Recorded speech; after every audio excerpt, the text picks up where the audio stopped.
Hello students, welcome to channel again 80 studies. My name is Aditya और आज हम लाए हैं बायोलॉजिकल क्लासिफिकेशन का पार्ट 3, जिसके अंदर हम प्रोटिस्टा किंगडम के बारे में समझेंगे। इसके पहले वाले लेक्चर को अगर आपने नहीं देखा है, पिचेस ऑफ मोनेरा, तो आप उसको जरूर देखिए। मैं एक ब्रीफ कर देता हूँ। मोनेरा के अंदर हमने तीन बातें इंपॉर्टेंट पढ़ी थी। पहले इसकी शेप के बारे में, इसके हैबिटेट के बारे में और इसकी कॉम्प्लेक्स मेटाबॉलिक डाइवर्सिटी के बारे में हमने पढ़ा था। फिर हमने देखा था कि मोनेरा दो चीज में डिवाइडेड है, आर्के बैक्टीरिया, यू बैक्टीरिया। इसी में हमने न्यूट्रिशन के बारे में भी समझा था। हमने पढ़ा था कि आर्के बैक्टीरिया जो होता है वो प्रिमिटिव बैक्टीरिया होता है, जिसके अंदर हमने डिफरेंट डिफरेंट हैबिटेट के कंडीशंस में पाए जाने वाले बैक्टीरिया और उनके नाम पढ़े थे। हमने उसी के अंदर मिथेनोजन के बारे में भी पढ़ा था, जो कि रूमिनेंट के गट के अंदर मिलता है और मीथेन गैस के बनाने के लिए रिस्पॉन्सिबल होता है। सेकेंड, हमने यू बैक्टीरिया के बारे में पढ़ा, जो कि ट्रू बैक्टीरिया होता है। उसके अंदर एक रिजिड सेल वॉल और अगर वो मोटाइल है तो एक फ्लैजेला भी पाया जाता है, जिसके अंदर हमने दो न्यूट्रिशन पढ़े थे, एक फोटो ऑटोट्रॉफिक और एक केमो ऑटोट्रॉफिक न्यूट्रिशन हमने पढ़ा था, जिसके अंदर हमने ब्लूम्स के बारे में अंडरस्टैंड किया। फिर हमने हेटरोट्रॉफिक न्यूट्रिशन के बारे में देखा। हेटरोट्रॉफिक में देखा कि कैसे बैक्टीरिया ह्यूमन के लिए भी काफी इंपॉर्टेंट रोल प्ले करते हैं, ये पैथोजेन्स भी हो सकते हैं, डिजीज कॉजिंग। फिर हमने देखा कि कैसे ये रिप्रोडक्शन करते हैं in the suitable conditions and unsuitable conditions. And finally हमने माइक्रोप्लाज्मा के बारे में समझा था और इसकी चार इंपॉर्टेंट कैरेक्टरिस्टिक्स पढ़ी थी। पहली, कि सबसे छोटा लिविंग सेल होता है। सेकंड, हमने देखा था कि ये ऑक्सीजन के बिना भी सरवाइव कर सकता है। थर्ड, हमने देखा था कि माइकोप्लाज्मा जो होता है वो पैथोजेनिक होता है फॉर प्लांट्स एंड एनिमल्स। और फिर हमने देखा था कि इसकी सेल वॉल प्रेजेंट नहीं होती है। राइट, आज हम स्टार्ट करने जा रहे हैं अपना किंगडम मोनेरा से, और इसे हम स्टार्ट करेंगे। आइए इसका एक इंट्रोडक्शन पढ़ लेते हैं। जितने भी सिंगल सेल्ड ऑर्गेनिज्म यूकेरियोट्स हैं, वो प्रोटिस्टा किंगडम के अंदर आते हैं।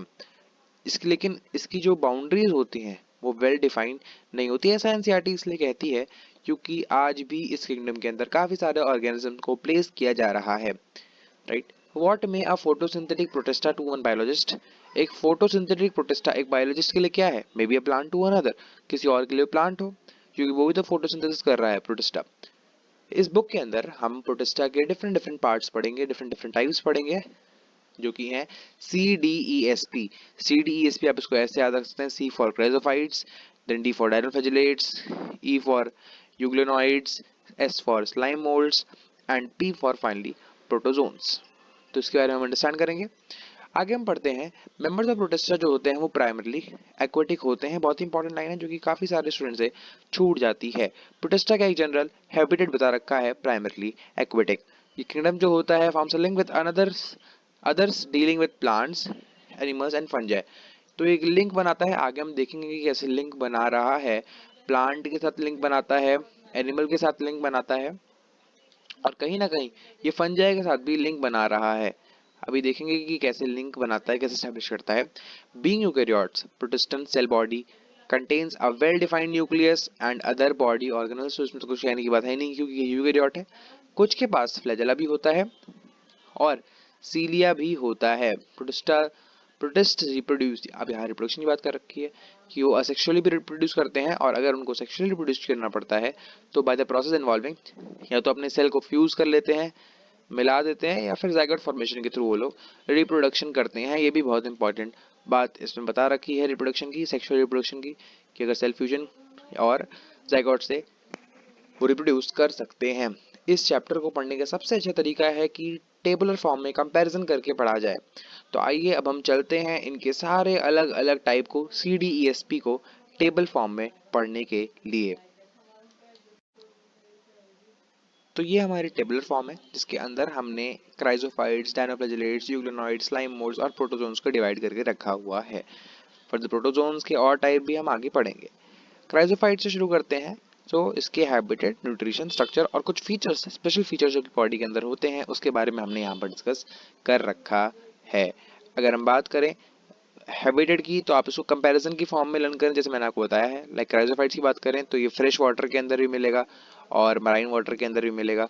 वहीं डायनोफ्लैजिलेट्स की बात करें तो मोस्टली ये मराइन होता है। यूग्लेनॉइड्स की बात करें तो फ्रेश वाटर के अंदर मिलता है, फाउंड इन स्टेगनेंट वाटर, यानी रुके हुए पानी के अंदर मिलेगा। स्लाइम मोल्ड की ऐसी कोई हैबिटेट नहीं बता रखी है एनसीईआरटी ने, प्रोटोजोन्स बता रखा है कि प्रेडेटर्स होते हैं जो कि पैरासाइट फॉर्म में एग्जिस्ट करते हैं, यानी बॉडी के अंदर या फिर बाहर रहते हैं, यानी लिविंग ऑर्गेनिज्म से अपना फूड लेते हैं। न्यूट्रिशन की बात करते हैं तो क्राइजोफाइट्स जो होते हैं वो फोटोसिंथेटिक होते हैं, यानी अपना खाना खुद बनाते हैं। डायनोफ्लिजिलेट्स की बात करें तो ये भी अपना खाना खुद बनाते हैं, फोटोसिंथेटिक यानी ऑटोट्रॉफिक इन नेचर। यूग्लोनॉइड जो होते हैं, अगर सनलाइट प्रेजेंस है तो सनलाइट के प्रेजेंस में तो ये फोटोसिंथेटिक होंगे, लेकिन अगर सनलाइट एब्सेंट है, व्हेन डिप्राइव्ड ऑफ सनलाइट, जब सनलाइट की कमी हो जाएगी तो ये हेटरोट्रॉप्स इन नेचर के हो जाते हैं, हेटरोट्रॉफिक नेचर के हो जाते हैं, यानी यूग्लोनॉइड्स का दोनों नेचर होता है। स्लाइम मोल्ड्स की बात करें तो सैप्रोफिटिक होते हैं, यानी डेड ऑर्गेनिज्म पे लाई करते हैं, और जो प्रोटोजोन्स होते हैं they are heterotrophs in nature, यानी अपना फूड दूसरे से गेन करते हैं, दूसरे से लेते हैं। क्राइजोफाइट्स के स्ट्रक्चर की बात करते हैं, राइट। तो इन डाइटम्स, क्राइजोफाइट्स का एग्जांपल डाइटम्स भी है। इन डाइटम्स जो सेल वॉल होती है वो टू थिन ओवरलैपिंग शेल से बनी होती है। थिन याद रखना, थिन वेरी इंपॉर्टेंट वर्ड, दो थिन ओवरलैपिंग शेल से बनी होती है जो एक दूसरे में फिट हो जाते हैं इन the form of soap box, soap box की तरह फिट हो जाते हैं।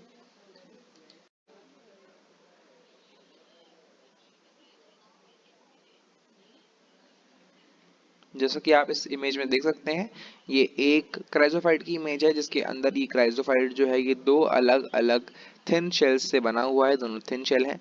और इसको भी फर्दर डिवाइड कर देते हैं तो ये जो थिन शेल हैं ये एक दूसरे से गर्डल्स के थ्रू जुड़े हुए रहते हैं, यानी एक कंप्लीट आपका क्राइजोफाइट है।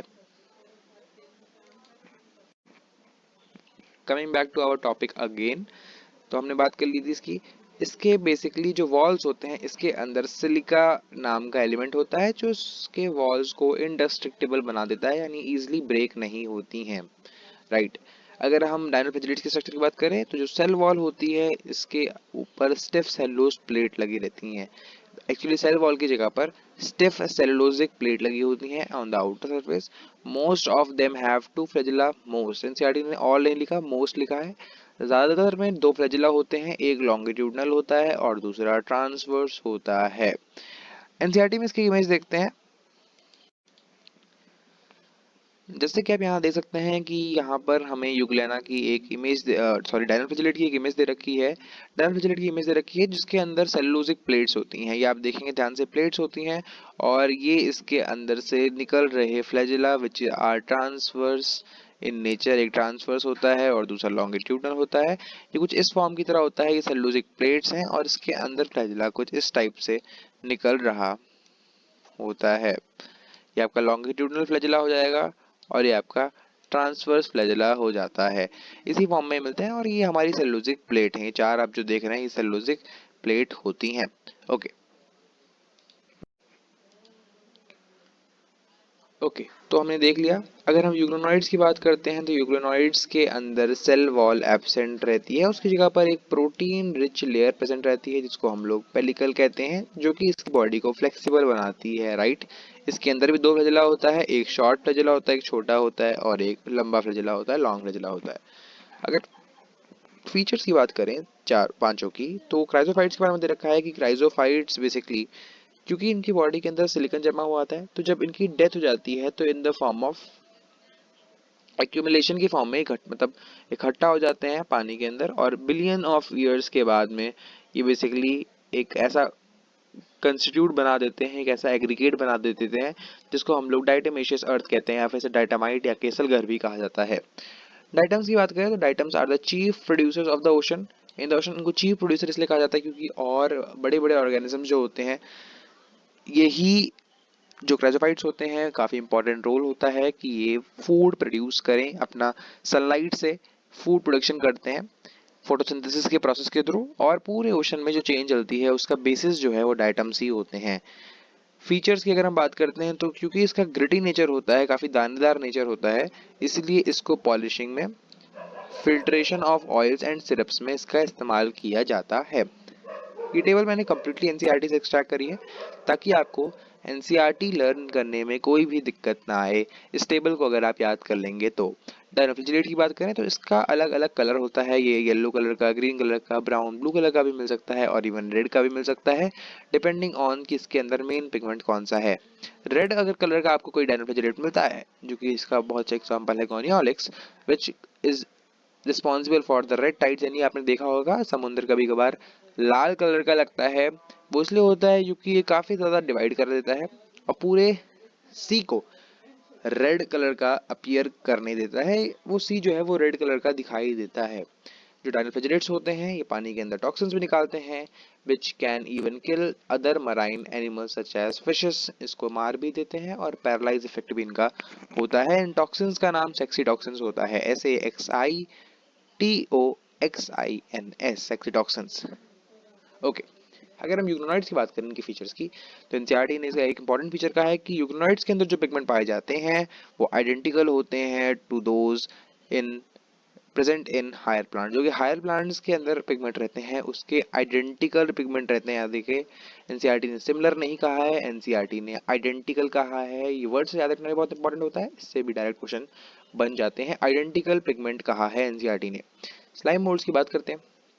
तो स्लाइम मोड्स के अगर फीचर्स की बात करें तो उनकी जो बॉडी होती है वो डिकेइंग ट्विग्स के लॉन्ग चलती है और जैसे जैसे चलती रहती है लीव्स एंगल्फिंग ऑर्गेनिक मटेरियल, जो ऑर्गेनिक मटेरियल खाया होता है वो पीछे से निकलता जाता है, राइट, वो पीछे से छोड़ता जाता है और वो डिकेइंग ट्विग्स के ऊपर खाते रहता है और पीछे से निकलता जाता है। मीन्स जो ऑर्गेनिक मटेरियल उन्होंने खाया था, एंगल्फ किया था, उसको वो लीव करते रहते हैं, छोड़ते रहते हैं। सेप्रोफिटिक के नेचर क्या होता है मैंने आपको बताया। अंडर सुटेबल कंडीशन, देखिए सुटेबल कंडीशंस के अंदर वे ये एक एग्रीगेशन बना देता है जिसको हम लोग प्लाज्मोडियम कहते हैं, जिसकी हाइट सेवरल फीट्स तक हो सकती है, सेवरल फीट तक हो सकती है, काफी लंबा एक एग्रीगेट बन जाता है, इसको प्लाज्मोडियम कहते हैं और उसकी हाइट सेवरल फीट तक हो सकती है। लेकिन अनफेवरेबल कंडीशन में, ये रिप्रोडक्शन के बारे में एक्चुअली बता रखा है दोनों पॉइंट्स में। अनफेवरेबल कंडीशन में यानी जब जो कंडीशन होती है वो प्रतिकूल होती है, उस कंडीशन में जो प्लाज्मोडियम होता है वो डिफरेंशिएट कर जाता है एंड फॉर्म्स फ्रूटिंग बॉडीज, और फ्रूटिंग बॉडी बना देता है जिसके अंदर स्पोर्स आ जाते हैं एट देयर टिप्स, उनके टिप्स के ऊपर स्पोर्स आ जाते हैं। वो एक फ्रूटिंग बॉडी बना देता है और उसके स्पोर्स के ऊपर टिप्स आ जाते हैं। मैंने आपको बताया लाइक प्लाज्मोडियम का जो होता है, आप प्लाज्मोडियम देखेंगे तो प्लाज्मोडियम कुछ ऐसा सा होता है और इसके अंदर बहुत सारे cells in the form of aggregate बन जाते हैं, बहुत सारे cells in the form of aggregate बन जाते हैं। लेकिन अगर हम बात करें अनफेवरेबल कंडीशन में तो उनके अंदर फ्रूटिंग बॉडीज डेवलप हो जाती है, फ्रूटिंग बॉडी डेवलप हो जाती है और फ्रूटिंग बॉडी के टिप में बहुत सारे स्पोर्स आ जाते हैं प्रेजेंट होते हैं। जब अनफेवरेबल कंडीशन आती है, दिक्कत की बात यही है कि ये जो अनफेवरेबल कंडीशन है, इसी कंडीशन में जो स्पोर्स डेवलप होते हैं, इन स्पोर्स के पास ट्रू वॉल्स पाई जाती है, राइट, इनके पास ट्रू वॉल्स पाई जाती है। इनके अंदर वैसी वॉल्स नहीं होती लेकिन इनके स्पोर्स में ट्रू वॉल्स होती है और ये एक्सट्रीमली रेजिस्टेंट होता है and survive for many years. ये बहुत इंपॉर्टेंट लाइन है, काफी साल तक सर्वाइव कर सकता है in the adverse condition also. और यहाँ से क्वेश्चन बनने के बहुत चांसेस हैं, क्या कि जो स्पोर्स होते हैं डिस्पर्स होते हैं by the mean of air current, air currents के थ्रू ये फैलते हैं, राइट। नाउ प्रोटोजोन्स के हमने टाइप्स के बारे में नहीं बताया, आइए चलते हैं अपनी एनसीईआरटी के ऊपर और उसके टाइप्स के बारे में समझते हैं। ओके, तो हम प्रोटोजोन्स के बारे में अंडरस्टैंड करते हैं।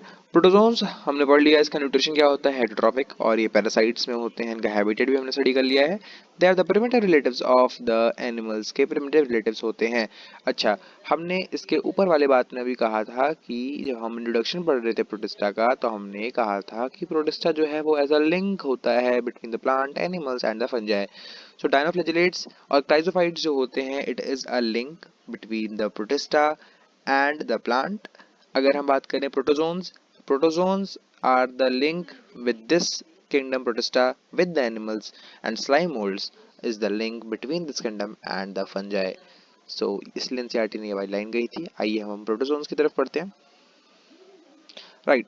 सो प्रोटोजोन्स के अंदर भी कुछ अलग अलग क्लासिफिकेशंस आते हैं और इसको याद करने का सबसे अच्छा तरीका है, इन सारे कैटेगरीज को याद करने का सबसे अच्छा तरीका है, आप इसको ऐसे याद रख सकते हैं, ए एफ एस सी। आपको पता है AFMC एक मेडिकल कॉलेज है, बहुत ही प्रेस्टिजियस।